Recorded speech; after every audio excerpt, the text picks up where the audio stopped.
Hi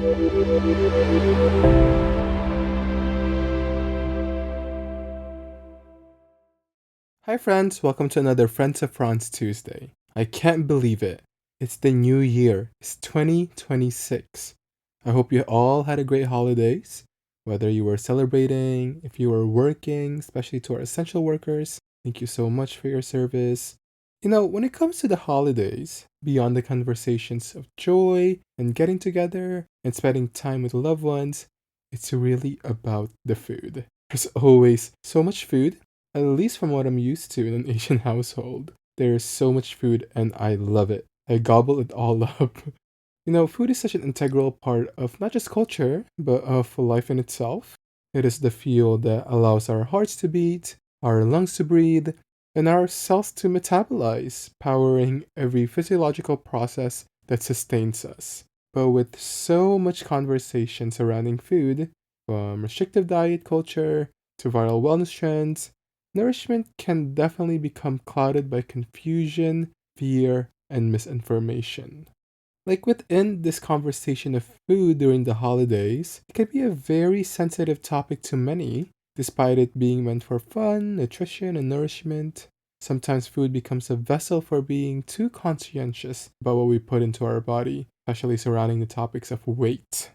I guess this is why we see that during the start of the year, a lot of people's New Year's resolution is a change in diet, also working out so that they can shed everything that they ate during the holidays. Definitely, this topic of diet is one that can be a source of self consciousness and many times self infliction. I know this because I've been on many diets in the past. Whether you've heard of caloric deficit and restriction, intermittent fasting, or the ketogenic diet, or whatever restrictive diet that there might be, even if it's just drinking celery juice and nothing solid at all. Or some people even do just a water diet for so many days. I've been through all of those, and definitely social media, especially nowadays, plays a huge part in this when it comes to body image, body ideals, and influencers with what it seems like perfect bodies. It's definitely easy to fall prey to not only misinformation and disinformation about nutrition and food, and many times coming from online personnel who have no education or actual or appropriate training when it comes to talking about nutrition. And also just the conversation itself, where it seems like we can't even enjoy food anymore because of all the fear mongering that happens online. Well, we are here today to not only talk about food, nutrition, quote unquote diet, and health fads, but we're also here to touch upon different modalities that we have so that we can savor our food without guilt and get both the satiety and also the nutrition from all the wonderful things that we eat. Today, we are joined by our expert guest, registered dietitian and nutritionist Stephanie Chen from Massachusetts. She earned her master's in clinical psychology with research on novel body image and later earned a second master's in nutrition science from Boston University. Currently, Stephanie is a practicing dietitian and partner at Lori Lieberman and Associates, where she aligns with intuitive eating, which we'll touch upon, trained in cognitive behavioral therapy enhanced and family-based treatment.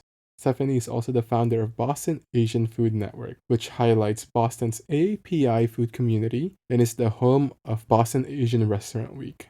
What an icon. And fun fact, Stephanie is also a freelance fashion model. I mean, can you not tell? But this is actually how we met last year, walking the same runway show. What a beautiful and small world. Okay, time to munch on some useful information. Enjoy! What if your home could feel more like you? Meet Emmy, a New York-based home fragrance brand founded in 2020 by Erica and Mark. Inspired by the scents they grew up with, like steamed rice, tropical fruits, and temple incense, Emmy celebrates fragrance as memory, culture, and ritual. From design-forward candles to re-diffusers and hand soaps, each product is crafted with clean ingredients, wood wicks, and thoughtful formulations. More than scent, Emmy creates atmosphere and belonging, storytelling in wax, in water, in air. So whether it's lighting a candle or washing your hands, small rituals are transformed into something intentional, making your space warm, alive, and entirely yours. Get 15% off at emmynyc.com. That's EMMENYC.com with code FRANZ. That's Franz. Find your story, find your atmosphere, find it with Emmy.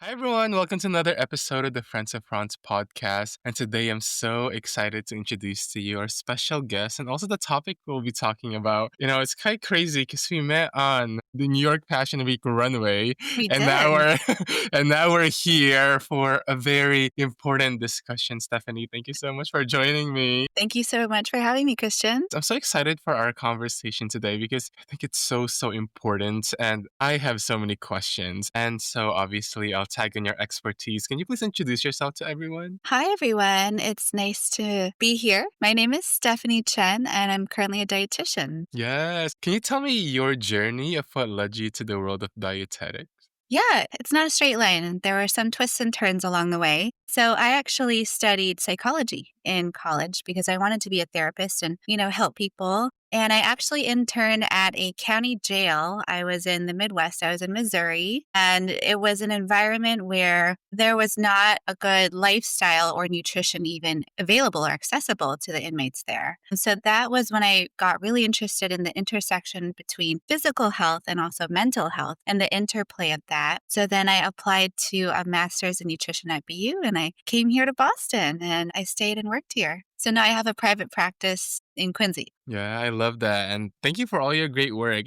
The world of, I guess, just diet and nutrition is so important. I've been working in cardiology for so many years now, and it's definitely an integral part of our practice beyond just the cardio specific diet that most of our physicians tell our patients. And obviously, we refer them to like nutrition when it comes to, I guess, more of attacking like the high cholesterol and also for those with hypertension. Now that we see it online, or like when it comes to weight management, even I guess even the more niche topics when it comes to like GLPs that's been out in the news the past few years. So buzzy. Yeah. Yeah, so buzzy. But I feel like even just for non-patients, right? Just the general population, just the world in general, I think there's so much to know regarding, just our diet and our eating habits and beyond just I guess the physical and the health portion of that. Truly, I feel like there's just such a beautiful mix between our first route within more of the psyche of it, right? I feel like this conversation of nutrition and diet too can become quite sensitive for many. I'll tell you something, Christian, is I almost feel like a therapist because every week I have someone crying to me in my office. It's such a personal subject. Yeah, definitely. I feel like even within the modeling world too, right? This can become even a more sensitive topic as well. Definitely. When we first met, I think one of the reasons why I wanted to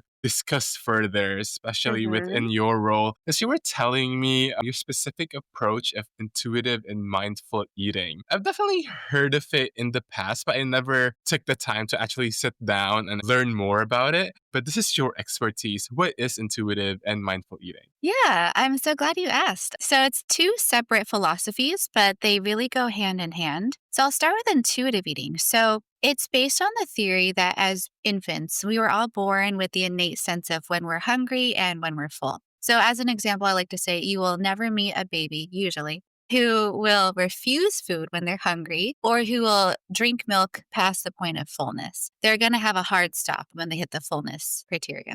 But as we grow and as we age and as we get more distracted by the outside world, we are constantly bombarded by external factors that may tell us when to eat or when to stop eating or even eating past the point of fullness sometimes as well. So intuitive eating is really working at getting back in tune with your body, making sure we're identifying those cues of hunger and fullness, and really great work with just being more in touch with yourself. Mindful eating is a little bit different, but it also means eliminating distractions. So we're talking eating with no screens. I know that's so hard in today's world, but not eating in front of the computer, cell phone, tablet, television is such a big one as well. Making sure we're plating all of our food. So hopefully clearing off your kitchen table for dinners and all meals, ideally snacks as well. Making sure we're plating everything, not eating out of boxes or bags of like chips or crackers that are family sized. And making sure we're savoring all of the textures, all of the colors, all of the different flavors on our plate. And that really helps us to slow down and enjoy that meal or that snack. and to feel satisfied as well. Yeah, I love that so much. I think it's some things that we generally don't think about, right? Especially, I Mhm. guess, when I'm in unlimited Korean barbecue.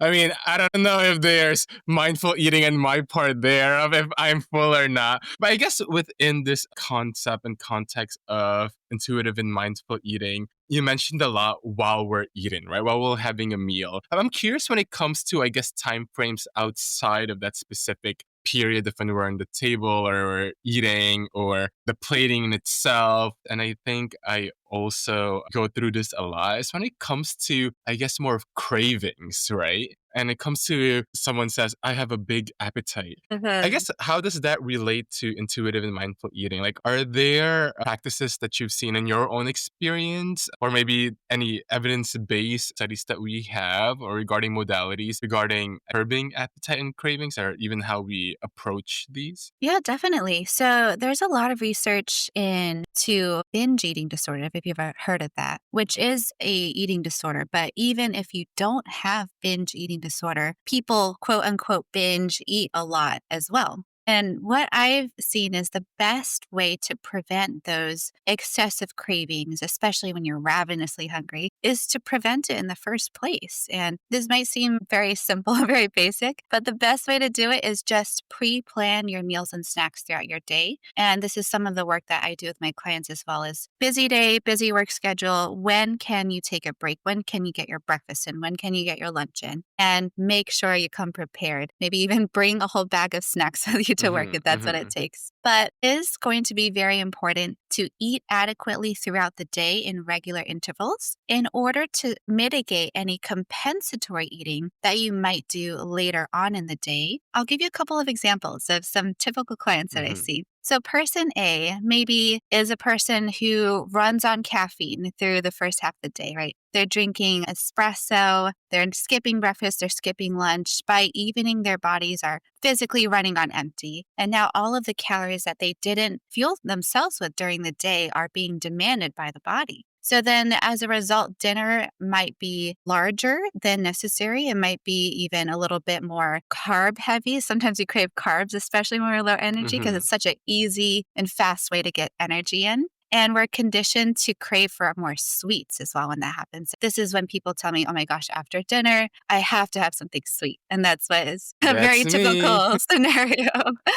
Whereas if we take person B, who ate all three adequate meals during the day and maybe even a couple of snacks, he or she is less likely to suffer from these cravings at the end of the day. And what I mean by an adequate meal is not just a rice cake with peanut butter, but we can discuss what that looks like a little bit later too. Yeah. I always say that I have a separate stomach for For dessert, sweets. for boba specifically. But yeah, I feel like it's so good to know those specific modalities that we can do, right? To even mitigate, like you said, that state of ravenous hunger in the first place. But I wanted to, I guess, take a step back and talk about the sources of this ravenous appetite and cravings in itself. Can you talk a little bit more about the biological mechanisms or even any hormones involved that affect the human appetite? Yeah, definitely. There's honestly so many different hormones and they all interplay with each other as well. But I would say the two most important are ghrelin and leptin. So, ghrelin is the hunger hormone.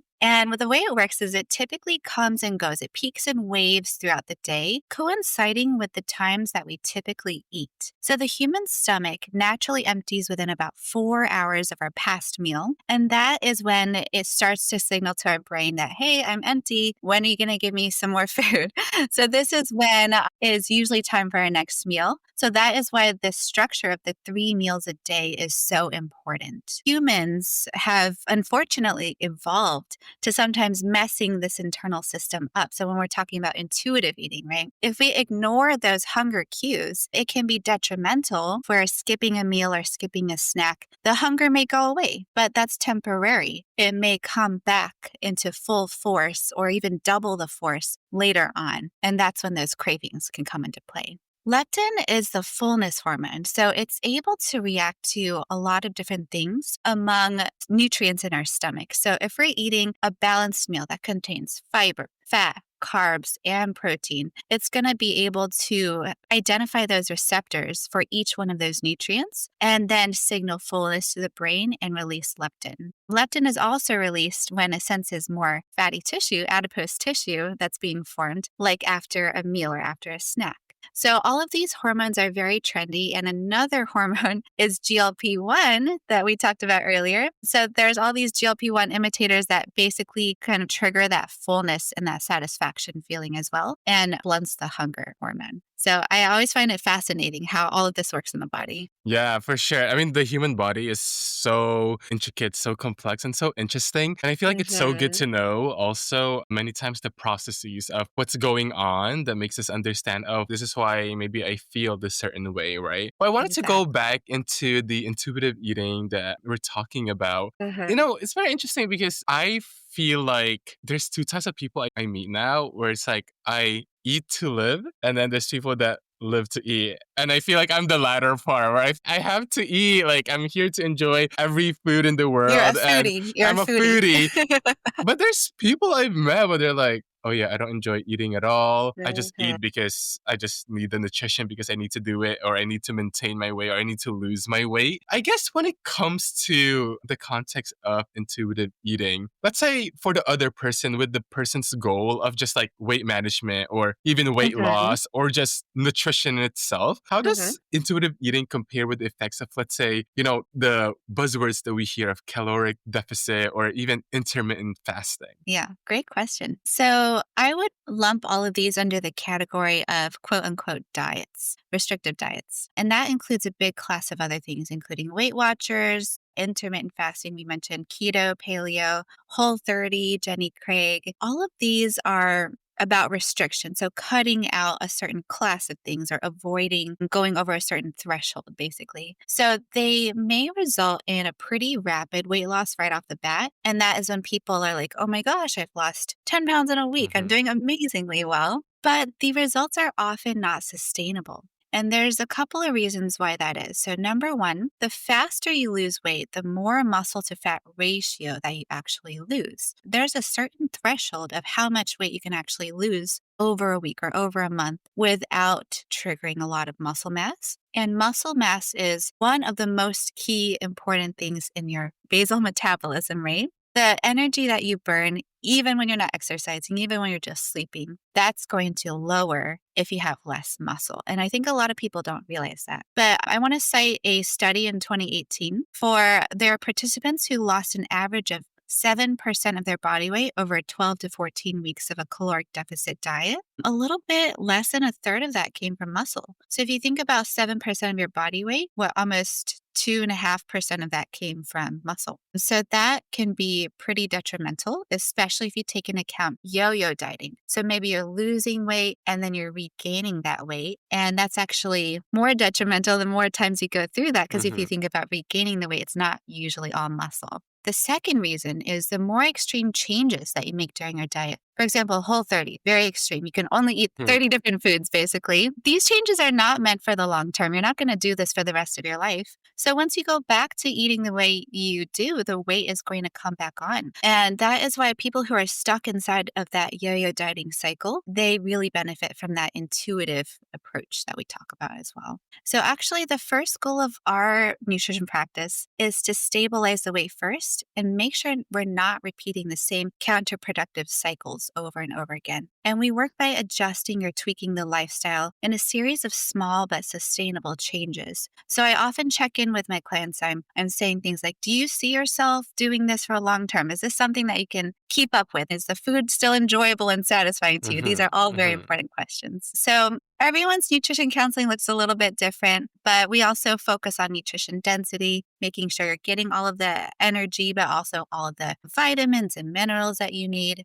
to kind of become healthier. Yeah, I love that because diet culture can become so ravenous, right? And I've had my fair share of trying out the keto diet, and I'm like, oh my gosh, I'm losing weight, and then I realize, oh my gosh, I'm gonna gain it back. And my aunt used to do Jenny Craig too. She's like, yeah, I'm losing weight, and then always gain it back, right? Because you're right, I agree. It's about the sustainability of the efforts and I guess the modality of that whole lifestyle as well, right? Exactly.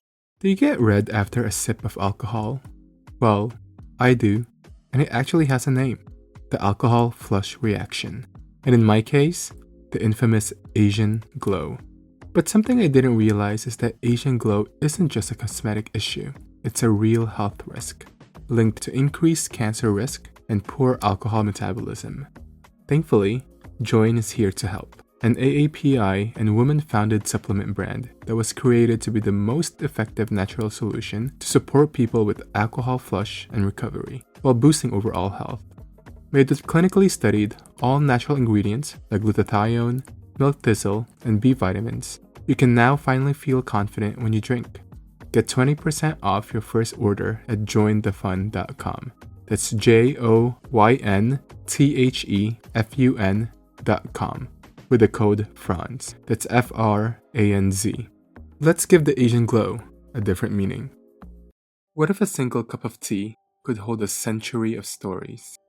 Day-Tea is a 5-generation family business crafting award-winning high-mountain oolong teas in Taiwan since 1918. Grown at the highest elevations, every leaf is hand-picked, all-natural, and nurtured without additives or herbicides. The result is an array of complex flavors that evolve with each steep, honored at tasting competitions in France and Japan. From premium loose leaf and tea bags to ready-to-drink cold brew bottles, every sip is an invitation to slow down, savor, and connect. Discover tea as it's meant to be experienced. Use code FRANZ, that's FRANZ, for 10% off at daetea.co. That's DAETEA.co. Valid until February 14, 2026. Brew it hot, brew it cold. Take a moment for you. I wanted to talk more outside of just, I guess, the patterns and the modality, but the actual plate in itself when we sit down and what we're actually eating. In this season, we've had a psychologist on and a cardiologist on, and they talk about, I guess, their specific diets within their niches and specialties that they often recommend to patients. And obviously, whatever a healthy meal looks like, I'm guessing might be individualized, right? Depending on a person's goal or a person's Exactly. needs. But I wanted to take it from the point of view of who I think is the most important person in the room when it comes to what actually goes on the plate, which is the dietitian, right? So for you, what would you consider a healthy meal? And I guess throughout the day, what does that healthy dietary plan look like? Yeah, so let's break down what a balanced and adequate meal plan might look like. So, I always recommend choosing a combination of different food groups at each meal. So, ideally, 3 or more. So, that should ideally include a protein of some sort, a carb of some sort, and some type of a fruit or a vegetable for additional fiber, or a dairy or healthy fat as well. So, for example, we could take a yogurt parfait for breakfast. If you have a Greek yogurt, especially, that would be a high protein source. Some granola, oat based granola could be your carb, and some fresh berries could be your fruit or your fiber. It could even be a plate of steak, potatoes, and greens for dinner. So the steak would be your protein, the potatoes would be your carb, and the greens would be your vegetable. And it really just depends on what the client's goals are. The balance could be maybe a third, third, third for each of the food groups, or it could look like a little bit heavier on the vegetables or the proteins, depending on what we're working on. For example, if it is a little bit more geared towards weight management or diabetes control as well. But the schedule is also very important. So we usually recommend eating within 1 hour of waking. And I know that's so hard for a lot of people because they just tell me,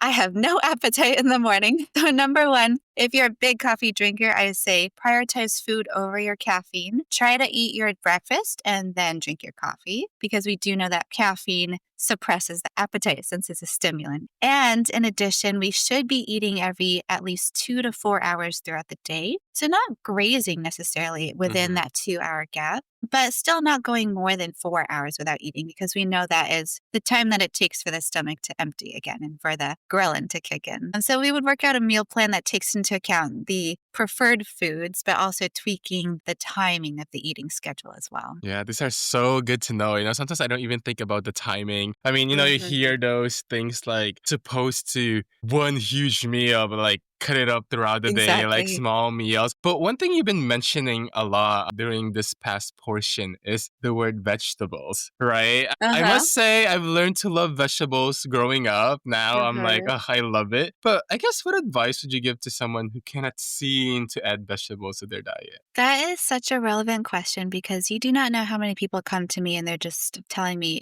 I did not grow up in a household with vegetables. And Mm-hmm. now as a result, I do not like vegetables. And so, a couple of techniques that we could use. So, if it is a taste or texture issue, I recommend masking it. So, for example, you could puree vegetables into a sauce. Like take a spaghetti tomato sauce. Maybe you're cutting up some onions or peppers or zucchini, pureeing it into the sauce or chopping them up into tiny little pieces. And I've often had clients tell me, wow, I don't even notice it's in it, especially if you put meat into the sauce and then it's kind of like a bit chunky anyway. Mm-hmm. So that is a great way to do it. And you could even put them into a smoothie. So if you have a blender, you could put a handful of spinach. If you're adventurous, you could try carrots or kale or cauliflower or anything else. If it's just a little bit, I will say it doesn't change the taste or the texture that much. If you go overboard, yes, you will notice there are vegetables in your smoothie. And there is a technique known as chaining that I'll use to introduce new foods as well. So take a food that you like already and choose something with a similar texture or similar flavor to allow the palate to adjust to it gradually, because we know the palate can change over time. So, for example, if you like chicken nuggets or chicken tenders and you like them dipped in ketchup, my recommendation would be to try something breaded like cauliflower bites or zucchini bites that come with that crunchy sort of coating, that breading on the outside that mimics the breading on the chicken nuggets. And it might sound strange, but go ahead and dip them into some ketchup because that flavor will make it a lot more appealing and palatable to try as well. Wow, these are such helpful tips. And I agree, sometimes it is a texture problem. This kale, for some reason, I just cannot eat Mhm. it. But I love Haiti's Kale Boost green Uh, tea. yeah, yeah. And it has like chia seeds in it. And I think they have apple juice in it as I've tried that well. one. It's Yeah, pretty good. it's so good. I just can't seem to eat kale in itself. I don't know why. My favorite salad is from Just Salad called chicken poblano salad. It has kale, so I just tell them to remove the kale and just add extra lettuce. Have you tried massaging the kale? So you remove the stems. Yep, this is a secret trick. And then you literally massage olive oil into the kale leaves until they turn a nice bright green color. And that means they've broken down the fibers a little bit and it's a lot easier to eat. Well, that's my next step is to massage the kale. Good to know. And I think also when you were talking about, what a healthy meal looks like, you mentioned about, one of the main classes of food when it comes to carbs, right? I feel like there's also this huge contention online when it comes to carbs as if it's an enemy, right? Right, Well, I guess right. it's a reminder too that carbs are not evil, right? Exactly. They're that fast energy boost that is very satisfying in the moment. So that's why we're conditioned to like it. But if you avoid it, it's still going to be less satisfying if you just have the steak and the veggies without the potato. Yeah, Exactly. definitely. And I feel like aside from carbs, these are one of the hot topics that we see online, right? Where there's always this viral TikTok video about it where an influencer is probably going in the grocery store, picking up a product in the shop, and it's like, do not eat this. This is Uh, bad for your body. This is evil. And each time I see those videos, I'm like, my dietitian friends are probably pulling their hair right now. It's like watching those videos. And there's a lot of Reddit forums about certain foods as well. I wanted to bring some to your attention that you probably obviously know of already, but our audience, I'm sure, have a lot of questions about them. Even I have so many questions about them and would love to hear your thoughts on them. So some burning sure. topics online. And I think one of the big ones that I've been hearing and reading about recently are seed oils, which Mhm. I believe are the new villainized group within the world of nutrition. What are Yes. seed oils and should we Yeah. really be avoiding them? Good question. So, seed oils are oils pressed or extracted from seeds, for example, canola oil. The big debate right now is their balance of fat content. So, we know that there's healthy fats, we know there's unhealthy fats like saturated fats, but these are actually still unsaturated fats, but different types. So, historically, We ate close to a 1-to-1 ratio of omega-6 and omega-3 fatty acids. Omega-6 fatty acids do contain some precursors to some inflammatory components. So I think that is the concern right now,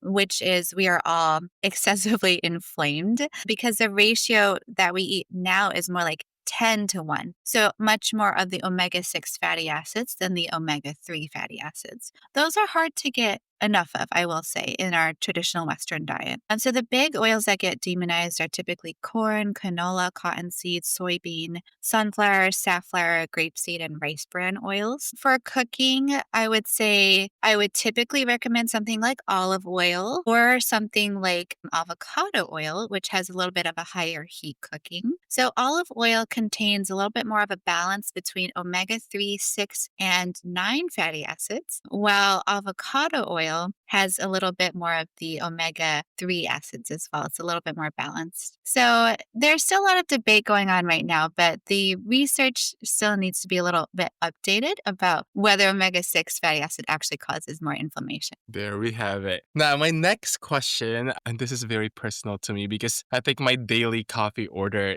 is something with oat milk. I'm not lactose intolerant, but I break out once each time I have dairy, is what I've noticed. But I guess within the discussion of plant-based milk like almond, soy, oat milk, are they really much healthier compared to animal milk? Like for those who are not allergic to animal milk, they just want to get the plant-based alternative. I guess my personal question to you is there a plant-based milk that you would prefer or would recommend, either almond, soy, oat, or even beyond that, and why? Yeah, really good question. So I think dairy is another food group that's getting demonized right Mm-hmm. now, but it's still actually much more nutritious than the plant based alternatives. So it usually has more protein, calcium, and vitamin D as well.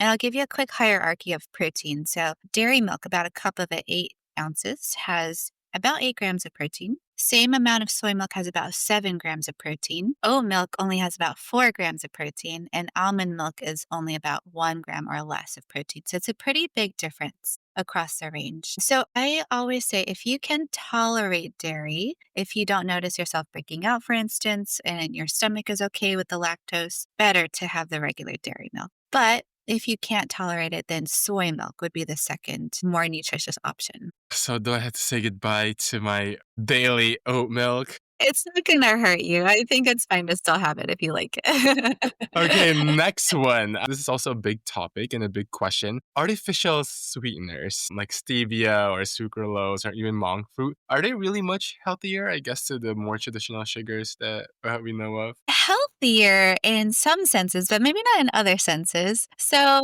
if you're diabetic, let's just say, and you are trying to avoid added sugars, yes, the sweeteners will not spike up your blood sugars. So, that will make sure that you're better controlled glycemic wise. But sweeteners have other effects. So, pros, I would say sweeteners do not contribute to cavities, tooth decay, because bacteria can't eat them. They're Mm-hmm. fake sugar. They will not spike your blood sugars. And the cons, though, there's some research that says they may alter reward pathways in the brain to actually increase sweet cravings because it's almost like we're tricking our brain that we're eating sugar when we're not actually eating sugar, basically. And it may alter the gut microbiome balance in our large intestine, which, I mean, this is a very new topic in research as well, which may be related to chronic diseases like diabetes or even heart disease. And so the research is still out on what that means. But we also know it may cause GI issues. Have you ever heard the stories of people who eat a whole bag of those sugar-free gummy bears and then they have explosive Yeah. diarrhea afterwards? Yeah. So especially for the sugar alcohols ending in OL, like sorbitol or maltitol, those sugars are going to cause some stomach issues for sure. So that's a big con. Yeah, well, that's also good to know. I feel like there's also, when it comes to these topics, beyond just the discussions online, and I guess the unwarranted input from those who don't have any credentials or training within nutrition and dietetics, I think there's a lot of fear mongering that happens, right? When it comes to Mhm. these topics. I guess it's really good to hear from someone and who knows what they're talking about. And two, I guess can be like really a voice of reason when it comes to these questions. And I guess when it comes to voice of reason, we kind of touched upon this, but regarding my kale juice, I guess beyond just the textural problem, and I guess the alternative is, to have more juices, which really helps me a lot, especially with kale. I guess there's a group of people who are in this green juice, celery juice, Glanson green powder Yeah. lifestyle with the idea that they are super beneficial, right? But actually, is there any benefit to these that we know of? And if not, I guess what's your proposal regarding getting healthier when it comes to the greens? Yeah, good question. So, when it comes to juicing, so if you look at a juicer machine, you're basically taking out all of the fiber. So it comes out the back way. You're not drinking any of the fiber, and that's the part that we want a little bit more of because we know that typical Americans don't get enough. But the juices will still contain the vitamins and the minerals that are water soluble. So if you are drinking a carrot rather than eating it, it's the fiber that you're missing out on, but you're technically still getting the micronutrients that are in the carrot. So rather than juicing, I would recommend blending. So get a blender, toss the carrot in there, maybe make it a little more appetizing, toss something sweet like an apple in there, blend all of it up. The fiber is still in there. So you're technically still keeping it in the smoothie, if that makes sense. Juice cleanses. I don't know if you've heard of those. Mm-hmm. They're effective again, just like all of those other diets we talked Mm-hmm. about at weight loss, because you're essentially not eating anything. You're just drinking the juice. So you're basically starving yourself. So they're not very legit. So if they recommend only juicing and not eating for X number of days, you're basically just going to lose a bunch of weight off the bat because you're not getting the actual energy that your body needs. So green powders are a little different. So they're marketed as, hey, you don't like vegetables? Just pour this powder into your food, and that counts as your 5 fruits and veggies for the day. That is not the case, unfortunately, because they, again, have the vitamins and minerals, but they don't really have the fiber that we're talking about. So it would be better to still eat the actual fruit or vegetable, or hide it somehow in your sauce or your smoothie, or maybe get those cauliflower bites that we talked about as well and try them. So it's still better to get the actual fiber. Tired of health fads and fleeting trends? Reprise Health takes wellness back to its roots, back to all natural remedies that have truly stood the test of time. Reprise is a holistic wellness brand bringing the ancient wisdom of traditional Eastern medicine into the modern world. Their daily gummies feature ancient Asian superfoods like ginseng, turmeric, and reishi mushrooms that are proudly sourced from KPC herbs, trusted by acupuncturists and herbalists for over 100 years. Whether to help you rest, focus, de-stress, or sleep, bring centuries of wisdom into your everyday health for 15% off at reprisehealth.com. That's REPRISE health.com with the code FRANZ. That's FRANZ. One-time use and cannot be combined with other codes. Ancient wisdom, modern remedy. What if your routine felt less like a chore and more like a ritual? Rooted in Japan since 1946, Uka Beauty creates everyday practices that remind us beauty isn't just how you look, but how you feel. At the heart of their mission is regenerative beauty, from ingredients that restore biodiversity to refillable, circular packaging that reduces waste. Their iconic Scalp Kanzen brush transforms scalp care into full body relief, easing headaches, boosting circulation, and releasing jaw tension. And with innovative shampoos, nail oils, and serums, Uka restores balance and vitality with timeless Japanese sensibility and craftsmanship. Join the mission of turning care into impact. In collaboration with Ram Spa, you can get 15% off your first order at ukabeauty.com. That's UKAbeauty.com with the code FRANZ. That's FRANZ. One-time use only and cannot be combined with other codes. But I must say, right, like I feel like we can't avoid the fact also that I guess healthy and healthier options of food can be a privilege because not everyone has the access to, I guess, the That's grocery true. stores Yeah, or there's food deserts out there's there. food deserts out there. Yeah, so I feel like that's where it becomes such a very complex and even a sociological issue. And I know that we have a lot of work to be done. But I think that's also the beautiful thing, I guess, with social media, besides the misinformation and disinformation that can come out Yeah. of it, is the education that that comes out, right? And I guess that's my hope too. Also, even for this specific episode, right? Sometimes information and accurate information can be hard to come by in the webs of the internet. As we end this episode after such a great discussion, I wanted to turn back to your early roots in your psychology career.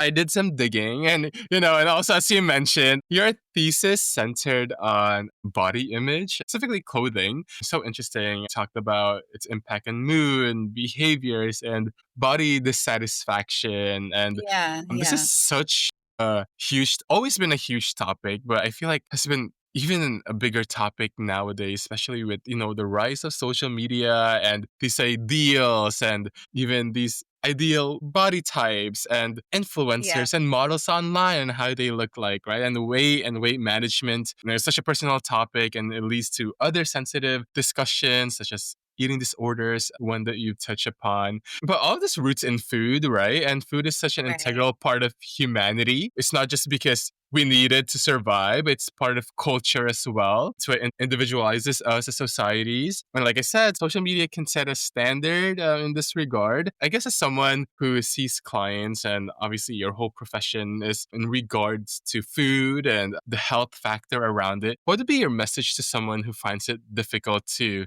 feel like themselves within the context of food and what they feel like they should or should not eat? Yeah, I'm so glad that you brought that up. And honestly, I was very, very impressed that you found my psychology master's thesis online. You do your research, you do your research. But my message, so in today's image obsessed society, we have right Instagram, we have TikTok, we have lots of editing that goes on in photos and videos as well. I can virtually guarantee you that if there is not one single person, regardless of gender, by the way, who has not experienced body dissatisfaction in some way, shape, or form during their lifetime. Mm-hmm. Especially if you take an industry such as modeling that relies more heavily on appearance and aesthetics. And it is such a personal topic. So, in my first meeting with clients, I always screen for disordered eating behaviors and relationship with food.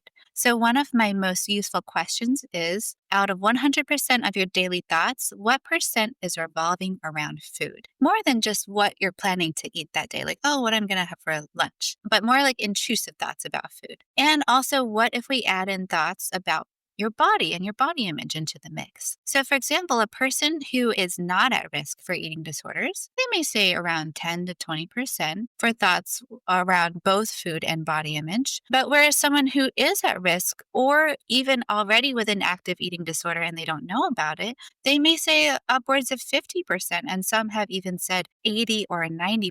So that's pretty crazy when you think about all of your thoughts throughout the day. Vast majority about that is revolving around food and your body. So it's really, really hard to pull yourself out of that sometimes. And it really is becoming a mental disorder at that point because I say it's almost like an alien has taken control over your brain. And now you have less mental space available for your day-to-day thoughts, your chores, your social activities, your Mm-hmm. work, your relationships, or anything else that might be important to you. And it can really impair your life at that point. My advice would be to check out intuitive eating and mindful eating principles. But also just remember that food is not something that is optional. We cannot live without food like alcohol. We literally die without food. Food is fuel that keeps our heart pumping, it keeps our lungs breathing, and it keeps our cells metabolizing. Living itself is a freaking miracle, if you ask me. If you think about all the work that goes into it, every body, no matter the size or shape, deserves to be nourished and satisfied. Everyone deserves to be able to enjoy what you eat and not feel restricted or even penalized by their food. And if you would like more help in your relationship with your food, I would suggest reaching out to a local dietitian who is licensed in your state. By the way, not a nutritionist, but a dietitian. Nutritionists don't have to be licensed and specializes in this space. And I think that would really help if you're looking for help in this area. Yeah, that was so beautiful. Stephanie, thank you so much. And this is such a beautiful and again, an important discussion. You're right. Food is fuel. We Mm, need it to live, right? To breathe, exactly. for our hearts to Precisely. pump. And it's just beautiful work that you do. And I'm so honored that you joined me today to talk more about it. So thank you so much. Thank you so much for having me. I really enjoyed this discussion, and I think it's so important just for people to hear about stuff like this.